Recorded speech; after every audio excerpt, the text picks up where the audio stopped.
السلام علیکم۔ آپ دیکھ رہے ہیں علم عالم ود عباسی۔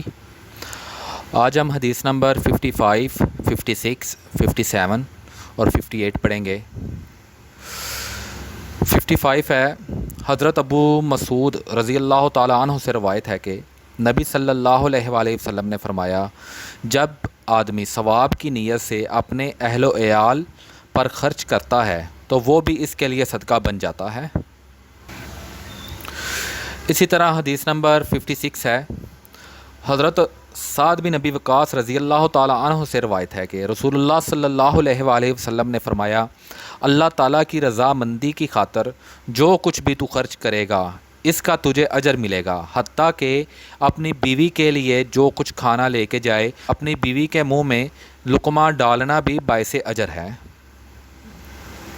اسی طرح حدیث نمبر 57 ہے، حضرت جریر بن عبداللہ بجلی رضی اللہ تعالیٰ عنہ سے روایت ہے کہ میں نے رسول اللہ صلی اللہ علیہ وآلہ وسلم سے نماز قائم کرنے، زکوٰۃ دینے اور ہر مسلمان کے ساتھ خیر خواہی کرنے پر بیعت کی ہے۔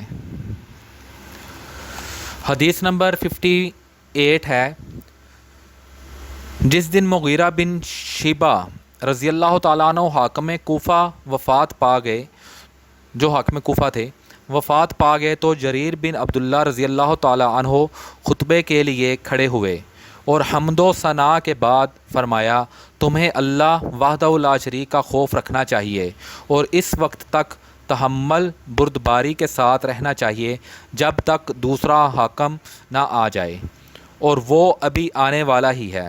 پھر فرمایا، اپنے فوت ہونے والے حاکم کے لیے دعائے مغفرت کرو کیونکہ وہ بھی معافی کو پسند کرتے تھے، اور تمہیں معلوم ہونا چاہیے کہ ایک دفعہ میں نبی صلی اللہ علیہ وآلہ وسلم کے پاس گیا اور عرض کی، میں آپ سے اسلام پر بیعت کرنا چاہتا ہوں۔